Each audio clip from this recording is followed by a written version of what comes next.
Bonjour à tous, bienvenue dans l'invité de la rédaction de Média TV. Où en est le dossier des Soulaliyettes après 16 ans de combat acharné pour l'égalité des droits sur les terres collectives? La semaine dernière, l'ADFM, l'Association démocratique des femmes du Maroc, a justement organisé une conférence sous le thème « Les Soulaliyettes entre droit et coutume », une rencontre où les membres de l'association et les Soulaliyettes ont présenté le travail d'accompagnement. Donc pour le coup, c'est les femmes de l'association et d'autonomisation des femmes Soulaliyettes entrepris depuis 2007 et où elles ont fait le point sur les acquis et sur tout ce qui reste à faire pour atteindre une véritable équité entre les femmes et les hommes dans l'accès aux terres collectives. Et pour revenir sur cet événement, sur l'actualité du dossier des Soulaliyettes, ses avancées, et sur les blocages et obstacles qui persistent, sans oublier les chantiers de réforme législative en cours, nous avons le plaisir renouvelé de recevoir aujourd'hui l'une des pionnières de ce mouvement et du mouvement féministe au Maroc et droits de l'hommiste, Madame Rabia Nasseri, cofondatrice de l'ADFM et chercheuse en question du genre. Madame Rabia Nasseri, bonjour. C'est un plaisir renouvelé de vous recevoir. Bonjour, merci beaucoup. Merci à vous, Madame. Alors, la semaine dernière, vous avez organisé cette conférence, un petit peu une conférence anniversaire, même si c'est 16 ans. Sur quoi a porté cette conférence? C'était très diversifié. Vous avez évoqué beaucoup de choses, mais c'était particulier. Oui, en fait, oui, c'est vrai. C'est une conférence qui est intervenue 3 ans à peu près après les réformes successives, législatives successives.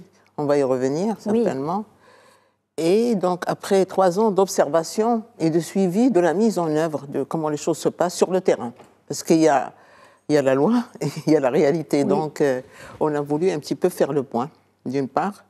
Et d'autre part, même si les Soulaliyettes étaient très affectés, de tourner une page, ou la fin d'une étape, parce que quand on a commencé, l'objectif était de faire promulguer, de plaider et de se mobiliser pour la promulgation d'une loi qui protège et qui consacre donc le droit des Soulaliyettes à la terre, aux terres de leur collectivité ethnique. Et donc, objectif atteint en 2019, en 2020, etc. On va y revenir certainement. Donc, on a voulu un petit peu faire un bilan de cette partie de 16 ans qui a été très, très, très dure, mais aussi fructueuse, disons, de ces années de lutte, oui. Et peut-être réfléchir à tête reposée sur comment continuer. Oui. D'une manière différente, surtout différente, mais continuer quand même à accompagner, à soutenir le combat d'un mouvement qui est exemplaire, qui est celui des Soulaliyettes. Avant de revenir sur les différentes étapes de ce combat qui a fait aussi avancer la condition de la femme et a fait prendre conscience aux femmes qu'elles peuvent arracher et se battre pour leurs droits, parce qu'elles aussi, c'était... Bon, ce sont des femmes avec beaucoup de volonté, et puis elles ont été guidées, orientées par vous depuis le jour où elles ont frappé à votre porte. Avant, on comprenait, il n'y avait pas de loi. Il y a l'urf, le coutume. Après, quand il y a eu la loi 62-17, on croyait que tout allait être réglé. On était sur un nuage. Comment est-il concevable qu'aujourd'hui, à la veille de 2024, la coutume et la loi des hommes soient plus fortes que la loi elle-même, que les textes juridiques? Oui, en fait, très difficile de déloger l'urf qui a prévalu donc dans ces régions-là depuis des siècles. Et en fait, c'est le patriarcat, c'est-à-dire c'est le pouvoir entre les mains donc d'une catégorie de la population qui sont les hommes, les chefs de ménage, qui sont tous masculins. Parce qu'au Maroc, le chef de ménage est censé toujours être un homme, même si c'est la réalité. Même si dans la Constitution, en plus. Même si tel n'est pas le cas. Donc aujourd'hui, les femmes ont énormément de difficultés à faire prévaloir donc, les acquis qu'elles ont eus par le biais donc, de la loi 62-17, même si la loi 62-17... Comme souvent au Maroc, les choses ne sont jamais très claires. La loi 62-17, effectivement, a reconnu aux femmes et aux hommes donc, le droit de bénéficier de tous les droits afférents aux terres collectives, mais sans dire, on avait demandé, lorsqu'il y avait le projet de loi qui était discuté devant le Parlement, par le Parlement, on avait demandé à la DFM et les mouvements des femmes Soulaliyettes ont plaidé pour qu'on ajoute une phrase, enfin 2 mots. Oui. des hommes et les femmes, virgule, à égalité, sur un pied d'égalité, ont le droit de bénéficier donc, de tous les biens, les bénéfices, les usages, etc., des terres collectives. Or, ça a été refusé, ça a été rejeté. Donc, ceci fait que même lorsque les femmes accèdent à leurs droits, elles n'accèdent pas au droit à égalité avec les hommes. Parfois, on leur applique, c'est pour ça que la conférence organisée par l'ADFM récemment s'appelait entre coutume et droit. Oui. Parfois, on leur applique la coutume, on leur dit, mais même s'il y a la loi, on ne vous donne rien, vous n'êtes que des femmes, etc. Ou alors, on leur applique donc la loi 62-17, mais mélangée à une sauce, disons, du code de la famille, c'est-à-dire shra. Donc, entre le code, la loi 62-17, le code de la famille ou ce qu'ils appellent shra, donc les droits des femmes sont un petit peu elles sont ballottées entre ces trois cadres normatifs qui sont contradictoires d'ailleurs. Oui.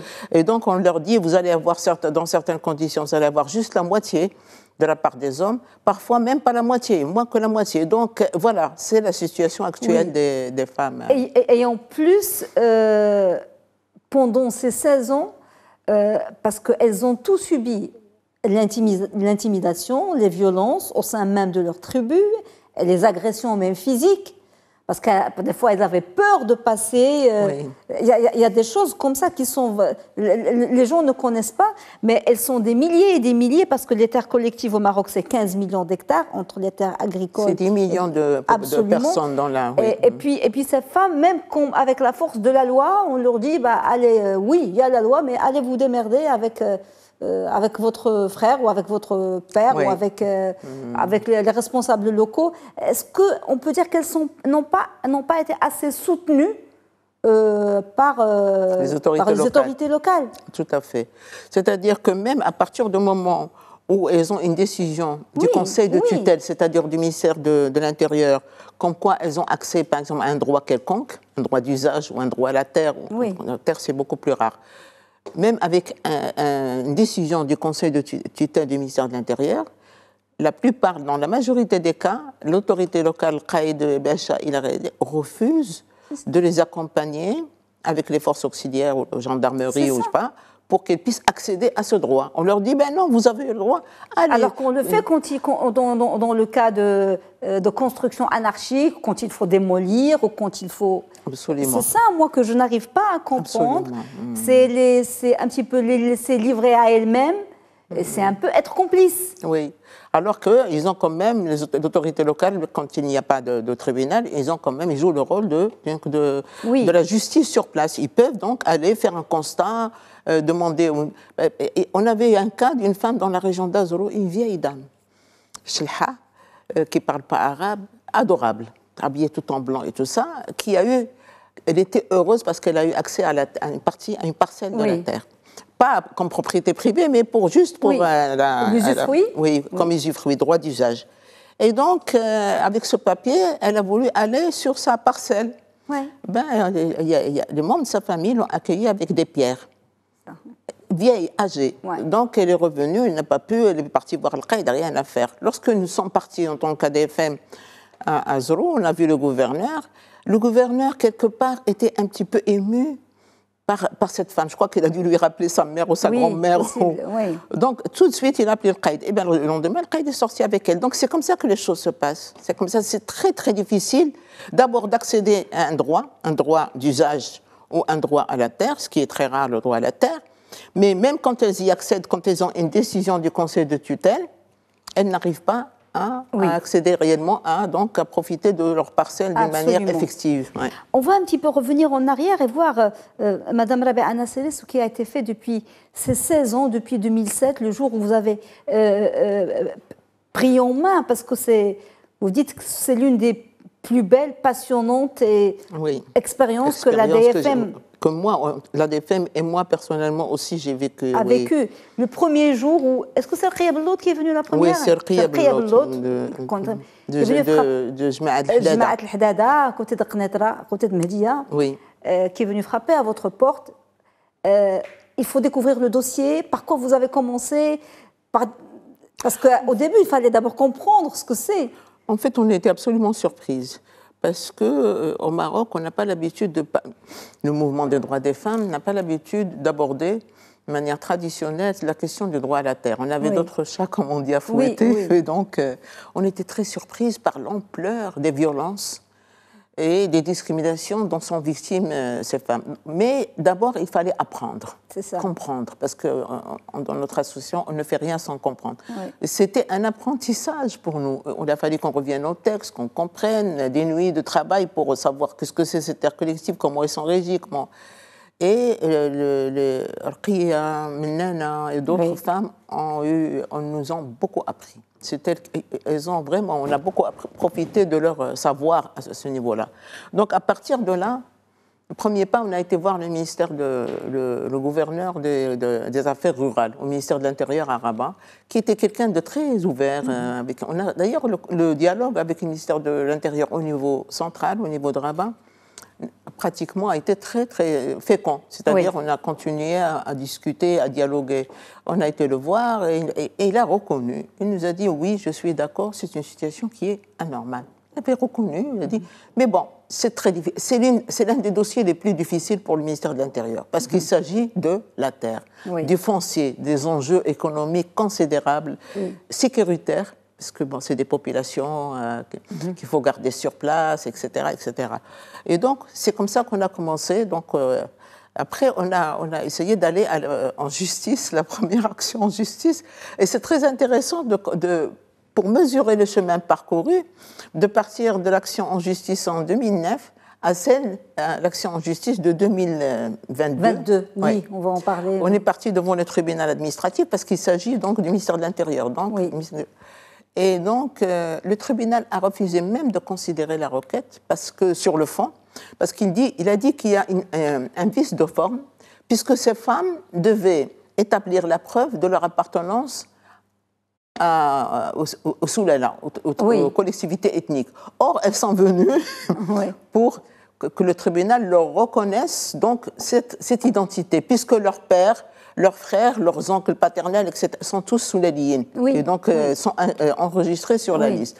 Puisque le père, les frères, les oncles paternels, sont tous sous la ligne, normalement, le tribunal aurait dû accéder à leur demande. Non. Donc, ça a été très difficile. À partir de là, jusqu'au moment où la Cour de cassation en 2002, du tribunal administratif a reconnu aux femmes donc, le droit à la terre au nom de l'égalité et donc tel que consacré par la Constitution et par la Convention internationale des droits des femmes, la CEDAW. Donc le chemin a été long, passant par des mobilisations tout azimut, devant le Parlement, le dialogue avec le ministère de l'Intérieur, le dialogue avec les autorités locales, les mobilisations sur place. Et surtout, national et même à l'international. Au niveau international. Aussi, il y a eu énormément d'échos au niveau international. Et surtout, tout un processus que la DFM, il faut lui reconnaître ça, a mis en place, c'est le processus d'empowerment. C'est-à-dire, on a toujours refusé de parler au nom des femmes. On a toujours essayé, d'ailleurs, si vous regardez, vous trouverez toujours c'est les femmes qui parlent. Essayer de les inciter à porter leur propre voix, à faire entendre leur propre voix. Même si parmi elles, il y a des femmes qui sont instruites, par exemple, Rqiya Bello, c'est une femme qui était fonctionnaire, qui est instruite, et puis il y a des femmes qui sont des femmes avec beaucoup de courage, mais qui n'ont pas été à l'école, comme Mennana, c'est une femme avec un courage incroyable, mais c'est une femme qui n'a pas eu cette chance d'avoir une instruction, mais il a une détermination incroyable. Et ces femmes, elles parlent. Et je voyais des ateliers où vous les initiez à ça, à prendre la parole, à y mettre de la conviction, à convaincre. Et la confiance. Certaines racontent, après, notamment la journée qu'on a organisée la semaine dernière, racontent qu'elles passaient devant le caïd. Elles n'osaient même pas frapper, elles n'osaient même pas passer, elles essayaient de contourner. Mais maintenant, elles disent, on passe devant le caïd sans avoir peur. Ils disent, certains, c'est eux qui ont peur de nous, c'est les autres. Parce que elles sont tellement là, elles sont tellement insistantes, courageuses, que finalement, elles ont fini par avoir gain de cause. Et le premier acquis, bataille gagnée, le premier pas vers l'émancipation, ça a été les trois circulaire du ministère de l'Intérieur de 2009-2010 et surtout celle de 2012, après l'adoption de la Constitution. Oui. La circulaire de 2012 a été très importante parce qu'elle dit que les femmes peuvent avoir droit à une parcelle s'il y a une redistribution des terres au sein de la tribu, ou s'il y a, pour les héritières, elles peuvent donc avoir droit à une part de la terre. À une part de la terre en cas de décès du mari ou de l'ayant droit, mari ou père ou. Oui. Ce qu'il faut expliquer, c'est que le problème a vraiment éclaté dès Soulaliyet, qu'on ces terres qui n'étaient pas ni cessibles, ni parce qu'elles sont collectives, elles appartiennent à la collectivité. Donc ces femmes vivaient avec le reste de la tribu. Elles travaillaient bien sûr à la maison, mais elles travaillaient aussi la terre quand elles finissaient. Donc elles travaillaient la terre, elles avaient leur part. C'est quand on a commencé à céder ces terres, en fait, aux fonciers, à de grands groupes fonciers, et que là, on a indemnisé les hommes, ou bien donné des parcelles sans les femmes. Oui. Ça a éclaté vers 2000. C'est là où ça a commencé avec, disons, l'extension des grands centres urbains. Absolument. Parce que les terres collectives constituent le dernier réservoir foncier important au Maroc. C'est le dernier. Oui, tant que c'était rural, il n'y avait pas de problème. Il n'y avait pas de problème. Vivaient sur la terre. Vivaient sur la terre. Elles disent, nous, on ne demandait rien, on vivait. Mais quand ils ont commencé à vendre la terre, à la céder à des groupes privés ou à des collectivités territoriales, etc., bon, on va, c'est un peu compliqué. Sans entrer dans les détails, parce qu'il y a beaucoup de... Là, on s'est retrouvés sans rien. Et donc, c'est là où ils ont commencé à vouloir, donc à dire c'est pas normal. Parce que ce qui n'est pas normal, parce que ce n'est pas seulement avoir une parcelle de terre, pour que les gens comprennent, pour ceux qui ne connaissent pas bien ce dossier, c'est que des femmes se sont retrouvées du jour au lendemain à la rue, parce qu'elles habitaient ces terres-là. Donc, elles ont été chassées. Exactement. Elles ne peuvent plus, et non plus de toi. Oui. Et quand tu n'as pas d'enfants, tu n'as pas de travail, tu n'as pas de... Bon, il faut se démerder pour aller habiter... dans une hacha ou dans un bidonville ou dans un... Alors qu'elles étaient propriétaires. Pas propriétaires, mais elles vivaient sur ces terres. Elles vivaient sur ces terres. Elles faisaient de l'agriculture. Bon, leurs frères et leurs pères sont devenus propriétaires. Non, elles ne sont pas propriétaires. Indemnisées, mais bon. En fait, il y a eu des contournements. Par exemple, dans certaines collectivités, les nouabs et les chefs ont instauré de nouvelles normes, disons, coutumières. C'est-à-dire qu'à l'origine, il n'y avait que les chefs de famille qui avaient droit à une parcelle, un droit d'usage, etc. Mais les choses ont changé et de nouvelles normes coutumières ont été mises en place au profit de tous les mâles de la tribu, à l'exception des femmes. Tous les mâles âgés de 16 ans et plus, et dans certaines régions comme au Gharb, moins de 16 ans. C'est-à-dire même un garçon qui vient de naître a un droit, alors que la femme n'a pas droit. Et c'est ça qui a fait que... C'est-à-dire que la société a changé, les familles ont changé, il n'y a plus de solidarité, le frère ne prend plus en charge sa sœur, et donc tout ça, tous ces facteurs ont contribué donc à la naissance de ce mouvement. Oui. Alors aujourd'hui, quel est l'état de lieu des terres collectives, justement parce que beaucoup ont déjà été cédés à des groupes, et les hommes ont été indemnisés, vendus à des groupes. Qu'est-ce qu'il reste ou que reste-t-il pour ces femmes? Est-ce qu'il y a encore des terres à redistribuer, pour faire bénéficier ces femmes? Très peu. Très peu, voilà, c'est ça le problème, parce que beaucoup de temps a passé. Là où elles peuvent, c'est quand il y a donc une redistribution, ou quand il y a des cessions, vente ou loyer, location de la terre, elles peuvent bénéficier donc de dédommagements. Et quand il y a un décès d'un père ou en tant qu'héritière, mais en fait, comme vous dites, il ne reste pas grand-chose. Il reste pas grand-chose, mais elles se battent toujours pour le peu. Oui. En fait, c'est pas seulement la terre, c'est hagra, comme elles disent. C'est-à-dire se sentir moins que rien. Ils disent, moi, si je suis pas Soulalia, parce qu'on leur donnait même cette identité, je suis quoi alors? Et donc, c'est ça qui a fait qu'elles ont bougé. Certaines ont eu quand même des dommagements. Bon, c'est des femmes majoritairement pauvres et analphabètes.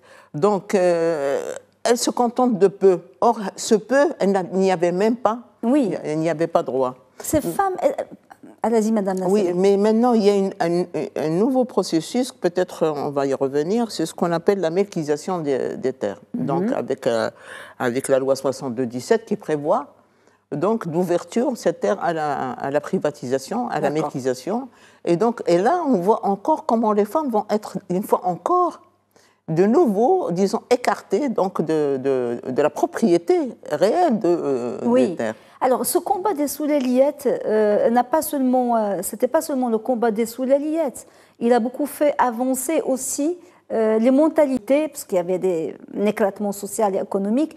Mais est-ce que les femmes ont pris conscience, grâce à ces femmes qui sont souvent des femmes simples, et analphabètes et pauvres, c'était un printemps, un renouveau, un retour d'un certain, j'aime pas le mot féminisme, mais lutte pour les droits des femmes. Oui. Vous avez tout à fait raison. C'est des femmes qui, au-delà donc des acquis matériels, au niveau, disons, symbolique, elles ont acquis des choses qui sont, disons, qu'on ne peut pas avoir avec une loi ou c'est cette confiance et cette force et cet empowerment. C'est-à-dire qu'elles-mêmes, elles disent aujourd'hui, dans les témoignages, aujourd'hui, je me bats pour d'autres droits. C'est ça. Là, par exemple, si elles vont dans un hôpital et qu'elles ne sont pas bien reçues, tout ça, elles vont elles vont demander, elles vont revendiquer. Elles sont devenues conscientes de leurs droits et de leur situation de femme. Donc, comme vous dites, c'est une sorte de féminisme. Absolument. C'est une sorte de féminisme parce qu'ils disent, nous, on subit le hagra parce que nous sommes des femmes. Oui. Bien évidemment, des femmes en plus pauvres. Et souvent analphabètes. Donc le hagra est double. Mais c'est très important, donc, cette prise de conscience, cette confiance en soi. Faire entendre leur voix et dire j'ai le droit, c'est mon droit. Et qui a fait tache d'huile, puisque nous avons été sollicités à la DFM par les femmes, tenez-vous bien, qui sont discriminées dans le cadre des lois sur le habous, waqf. Ah oui, oui. Et le guiche. Et donc ça fait tache d'huile parce que c'est des choses dont on ne parlait pas et qui maintenant remontent à la surface. Alors, il reste 2 axes, c'est pas beaucoup de temps. On parle vous avez évoqué, Madame Nasseri, ce jugement de mars 2022 où la Cour de cassation a confirmé le jugement en appel qui a donné le droit à une héritière d'exploiter et bénéficier des usufruits d'une terre de Soulaliettes. Est-ce que vous pensez que ce genre d'avis qui peut faire jurisprudence et aider à changer les mentalités des juges et l'application des lois, parce qu'il y a aussi un problème avec les juges, parce que des fois, ils peuvent appliquer la loi, ils ont une certaine liberté. Oui, c'est vrai. D'abord, 2 remarques. D'abord, la justice administrative est beaucoup plus en avance que la justice, disons, la justice normale ou la justice de la famille. Oui. Beaucoup plus en avance.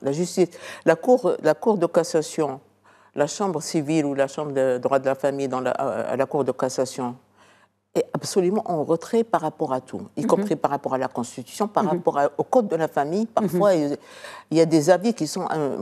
ça circule, vous êtes au courant pour la dernière question de Hadana, pour la question de polygamie, etc., avec des avis absolument rétrogrades.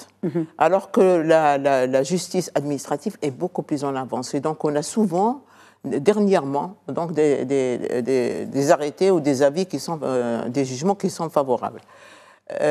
Mais, deuxième remarque, c'est que l'accès à la justice, cette dame-là qui a eu gain de cause, elle a mis, je ne sais pas, elle a commencé en 2015 pour obtenir jusqu'en 2022. Ouais. Est-ce que ces femmes-là ont la capacité financière, etc., d'être aussi persévérantes, de s'accrocher de passer par toutes ces... Non. Donc c'est très difficile. Non. La question de la justice, si vous voulez, c'est à titre démonstratif. C'est ça. Mais elle ne peut pas être une solution valable et durable pour toutes les femmes. Il faut que les lois soient appliquées. Justement. En parlant de loi, c'est la dernière question brièvement, parce qu'on a presque débordé. Justement, là, on attend le nouveau code de la famille de 2024 sur lequel on fonde beaucoup d'espoir pour la tutelle, pour beaucoup de choses. Vraiment, on attend, c'est comme si on attend le résultat d'un examen. Qu'est-ce qui va en sortir? Bon, restons optimistes. Comment s'inscrire justement dans la dynamique de ce nouveau code de la famille pour faire avancer la cause des Soulaliettes? Est-ce que vous pensez que ça peut aider à faire bouger les choses plus vite? Je suis sûre que la question des Soulaliettes a fait bouger beaucoup de lignes, beaucoup de lignes, parce que, comme vous avez dit, c'est des femmes majoritairement pauvres, rurales, analphabètes. Et il y avait une sorte de sympathie de l'opinion publique, parce que l'opinion publique a tendance à regarder celles qui demandent leurs droits comme étant des occidentales, occidentalisées, bourgeoises, urbaines.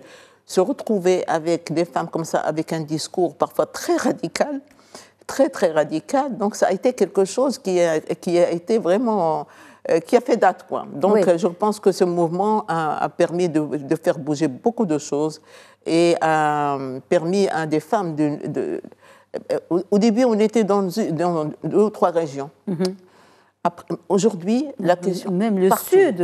C'est-à-dire que même des femmes qui sont dans le sud, Ouarzazate, Rachidia, même des femmes qui ne font pas partie du mouvement, maintenant se mobilisent pour leurs droits. Elles ne font pas partie, mais elles savent que c'est possible grâce aux femmes soulaliyettes. Merci beaucoup, Madame Rabia Nasseri, cofondatrice de la DFM et chercheuse en questions du genre. Et le combat continue. Toujours, c'est pas fini.